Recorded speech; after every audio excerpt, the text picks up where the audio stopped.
Dad Gaming. Of course, I am Lemon76 of Wonder Dad Gaming. Thank you for joining me today.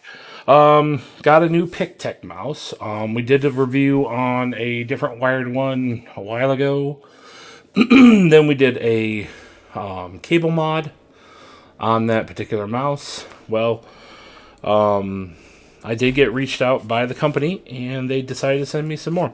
Now, the last video I did on the MPOW headset, they sell these mice. So, if you're curious, now you can find them on eBay, Amazon, MPOW's website themselves. I think there is a PICTEK website themselves. So there's different places you can get this. I picked this thing up on Amazon. I believe I paid $12 for it. So pretty cheap. So definitely in the budget category. I will have a link in the description below, but I think, like I said, the best price I found for this little guy, I think even Walmart sells it on their site. The best price I found was actually on eBay. So I will leave a link in the description below if you are interested at the end of this video. Now, they don't give this thing kind of actual like good name. It is called the PICTEK Wired Gaming Mouse Model PC278. Yeah. I think the guys really need to work on their branding. Please come up with some cool names for it. So what we're going to do in this video, we're going to pull it out of the box, show you what comes with it, bring you guys up close, show it off, all the little things about it, and then we'll back out, get a little something on my arm, and I will talk about conclusion, the good, the bads, should you buy this, who's this made for, type of thing. And of course, the weight is going to be in there somewhere in the specs. So, let's go ahead and read what's on the box. As you can see, simple on the front, nothing on the sides, and on the back it states programmable buttons, optical sensor, ergonomic design, RGB lighting, and onboard memory. This, unlike the other one that we had before, this one does actually have profiles that you can save to the mouse, which is pretty nice. So let's go ahead and unbox it. And that's about it. Hold on. Does come with a disc if you have a disc drive, but almost nobody does anymore. But hey, there might be a few of you out there. And of course, a small, very small manual. Unlike the MPOW one I did last week, I didn't find any broken English in this one. So, like I said, it's pretty small. It goes over just the basics, and it will tell you the website you can go to if you want to download their software. Now, I would recommend actually downloading their software, and the reason I'm going to recommend it is because this thing is programmable. And you're going to want those features. I'm going to put this guy back in here too, forget to. Because this one's a pretty interesting mouse. I haven't seen too many else on the market like it, so that's why I was interested in it, and I asked to review it. So, like I said, standard mouse, decent sized cable. I'd say it's a good, maybe 6-foot cable, maybe a little less. So what we'll do is I'll bring you guys in. I'll show you guys up close of it, everything that comes with it, and all that fun stuff. And then we'll go back out. Actually, I will show you guys the software too today, so you guys know what that looks like. It's not bad software. Because trust me, I've had some software I've downloaded been pretty sketchy. This one hasn't been sketchy, so I will bring you guys up close. You guys take a look at this, and we'll go from there. Up close, we're going to go ahead and go over all the little things about this little guy. Here's, of course, the box. Here's a little preview of what it looked like. I'll set that aside. Don't really need that. So, let's go ahead and plug this little guy in so you guys can see what she looks like when she's all lit up. So, kind of that glossy, but as you can see here, very similar RGB ring as you would see on a Razer. The new Basilisk uses that. As you can see here, we have 3 buttons on top. This one back here cycles your RGB. So you can sit here, go through different RGB modes. And do that. And then of course here is your DPI switches right here. Very similar to most other mice out in the market. Right here on the side, we have your back and forward, and then of course a third button right here. And on this side, we just have texturing. Hopefully that focuses. Yep. As you see, there's really nice texturing on both sides. And also, the middle button has texture on it, so you can, without having to, like, if you're trying to get familiar with the mouse, the nice thing is when you have some texture on a button like this, you really develop a good muscle memory for that, and you can feel it, and you're like, okay, I know which one I'm on. So, and of course, on the bottom, we do have our mode button right here, this little guy, and then of course our sensor, and then back here, this is a weighted mouse. So what you actually can do, this will take me a second because I would recommend if you do have like a small screwdriver or something like that, you're going to want one of these because it doesn't really like to come up. Or if you have things like me, unlike me, and actually have like nails. I do have a nail. Let's see if I can get it. Yeah, it's coming. There it goes. Okay. There it is. Okay, now I do have the weights out right now. It does come with a little spare case. See, that's what it looks like. Looks like a little revolver cylinder. And what you can do is you can add weights to each one of these and basically get this to right where the weight you want. Now, when it comes out of the box, it does come with the weights already in it. So if you want to get rid of them, you can just take them out. And then to put it back on, do that, and then you just twist. Locked in place, never comes loose. I've never had any issue with this ever coming off or anything like that. So, and that's it for pretty much a mouse overview. Of course, here's the cord, and I will. You see, it's not too bad, but it definitely still, like if you're a mouse bungee, like it will fight a little bit. But I've also stretched this cord out a little bit, so it works a lot better than it did when it came out of the box. I would recommend if you do get this mouse, you're going to want to spend some time to break this cable in. Running it over a hook or things like that. Things to get this thing to stretch out, because this does have a really nice braided cable, but it's a little stiff. So I'd recommend, like I said, you're going to want to stretch that out. And then, of course, has the really long here plug, just like the other one had. And that's pretty much it. It does have a Velcro strap, so you can like tie this up. So what do these two buttons here do? We got this one here, and then of course we have this one here. Now default, this is known as triple fire, and what this will do is if you click this, it'll be like clicking this 3 times in a row. That's out of the box. And then this one up here, one right in front, this is a DPI lock. So in the software, you can set this so it'll drop your DPI way, way low. And what that'll do is help you line up. A lot of people call these a sniper button. So they'll hit that, and it'll drop the DPI way down. And then what that allows the guy to do is basically can actually have larger movements by getting that really tight precision. So Logitech has those. The Basilisk have them. So there's a lot out there that actually use that button. It's nice to see it on these cheaper mice, these budget mice. It's really starting to come in. The scroll wheel on this is actually pretty solid.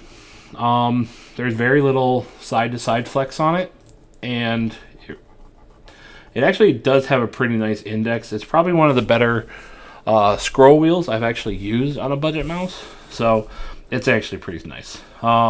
It's not glossy, but it does have this like slight matte, soft touch feel to it. What I'll do now is I will get this closer to the mic, and I will do a click test so you guys can hear what this sounds like. So I'm going to unplug it because right now it's plugged in the computer, and if I have it plugged in there, you guys will like hear nothing but that. So here we go. Actually, I can just do this. Here we go. And here we go.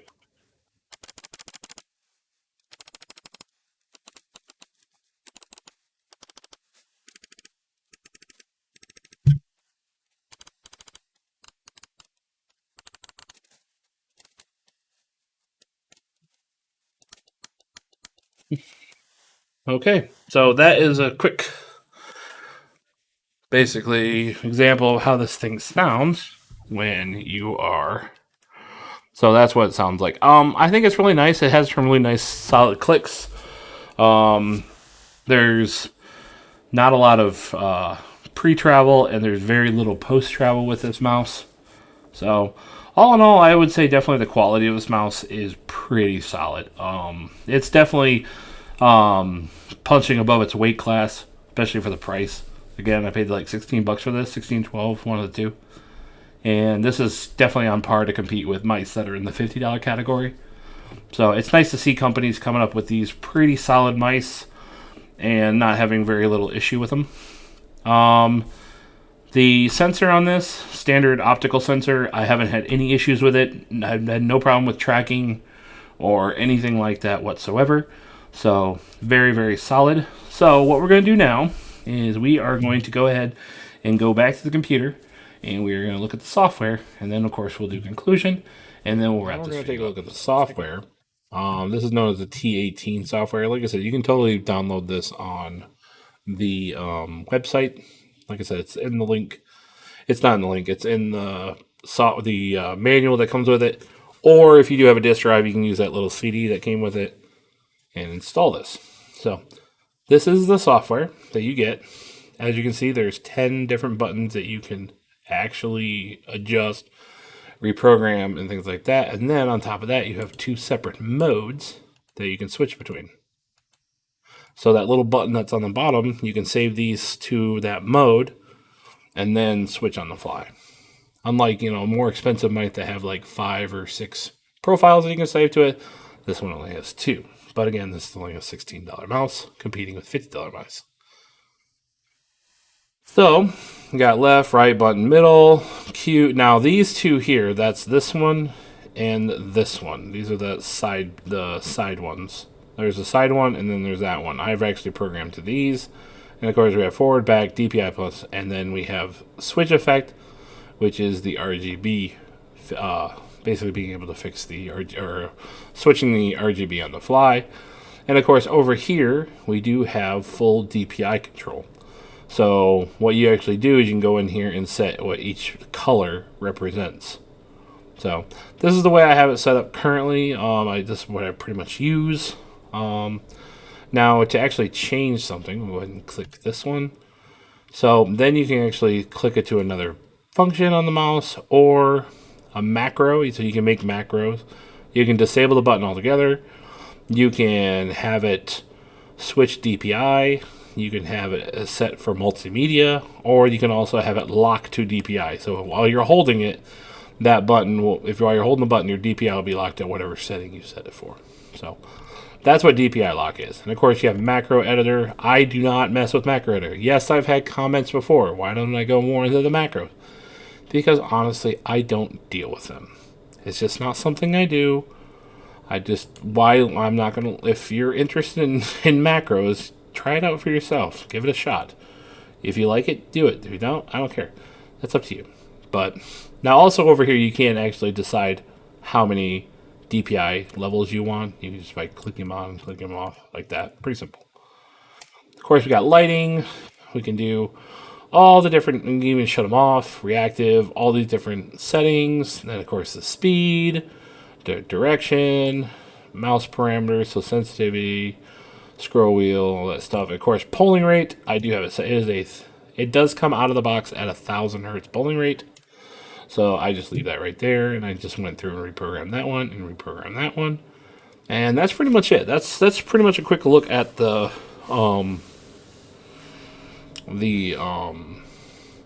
software. And of course, you do have different profiles that you can have too, if you want. So the nice thing is with this system, you can have 2 modes for like 2 separate games.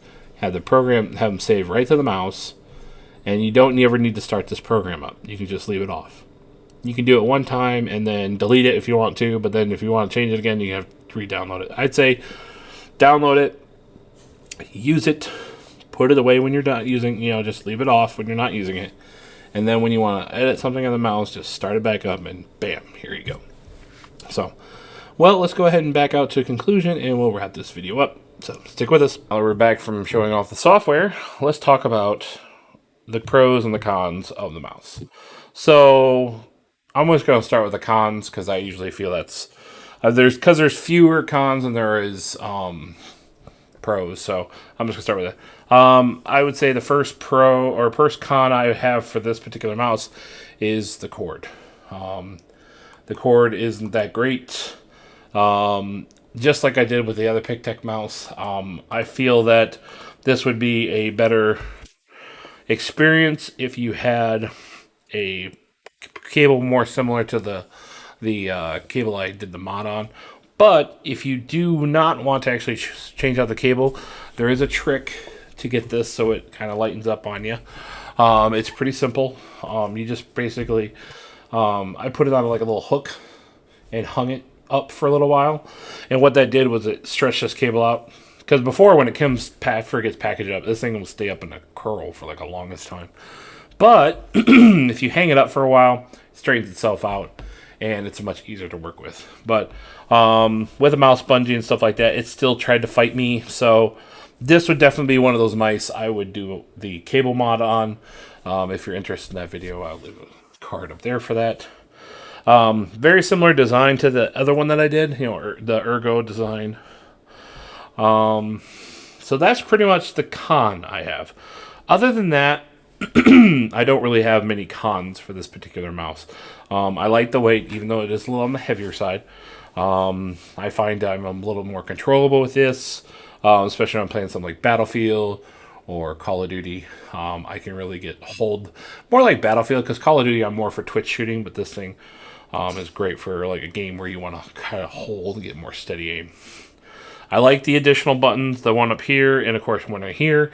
What that allows me to do is it frees up my other hand when I'm on the keyboard, so I can keep it on the WASD keys and the spacebar, so I don't have to be moving my fingers around to try to hit other keys for, say, like crouching or sliding or things like that. So having the function of these programmable keys here really open up the possibilities of things I can do with this mouse.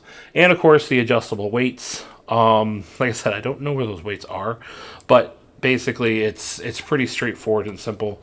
I'll open this back up. I showed you guys up close. Or not. Well, I showed you guys the up close, so we'll just stick with that. So if you do want to like weigh this down a little bit more to your preference, that's nice. That's very similar to the G502 by Logitech. They have the weighted mouse, so there's definitely it doesn't feel as premium as, say, a G502, but it definitely doesn't feel cheap. I mean, I've had cheap mice. Trust me, I've had cheap mice. This does not feel like a cheap mouse. The scroll wheel is actually pretty solid. All the buttons are nice and clicky. So if you're in the mood, I keep saying that. Like, that's like the 2 videos in a row I've done that. Anyways, but if you're in the market and you want to get a nice budget gaming mouse that has a really nice RGB, programmable buttons, little nicer fit in the hand, I would definitely recommend this mouse. The texturing on the side, super nice. The buttons super clicky. And like I said, the only mod I would actually do to this is, of course, the cable mod. And, of course, the onboard profiles. I mean, that's pretty nice, too. So you can save it for, say, you have a Fortnite setting and you have a Call of Duty setting. They're completely different. The nice thing is you can switch them on the fly. And you can take this mouse with you if you're on a different computer or your laptop or whatever. Say you play on your desktop and then you go to your laptop to play a game. You don't have to have that software running or anything like that. You can just keep it saved to the mouse, which is pretty nice. Usually see that more expensive mice. It's actually pretty nice to see it in a cheaper mouse. So that is the PICTEK, read the number off again, PC278. Like I said, for the money I paid for this thing and the feature set that it has and the quality of it, this is definitely a good buy. I would definitely recommend it. Again, I will have a link in the description below if you're interested. So, well, that's going to conclude today. I hope to catch you guys on. If you did like this video and you're new to this channel, leave a like on the channel. It always helps out. We're growing our channel every day. If you want to see more content like this, budget items like this, headsets, things like that, peripherals, and all that, do stay tuned, and also do consider subscribing to the channel. It would definitely help us out a lot. We're trying to hit that 1,000 mark, because once we do, we're going to give away a very expensive headset. And also, we do have a Patreon page starting up real soon, and what that's going to do, if you're a Patreon member with us, all these products you keep seeing pop up on our reviews, they're actually going to be we're going to be doing giveaways on our Patreon page. So that will be starting up soon. I will be doing a video on that when it does go live. So basically what it does is, we're not going to have like super high tiers or anything, but if you want to help support the channel and you want a chance to win some of these products, you can go over there and we'll have that page here running probably in the next few weeks. So do stay tuned for that. So, well, that's all I got for you today. So I hope to catch you on the next live stream, review video, or gameplay video. And as always, I am Lemon76 of Untitled Gaming. And of course, peace.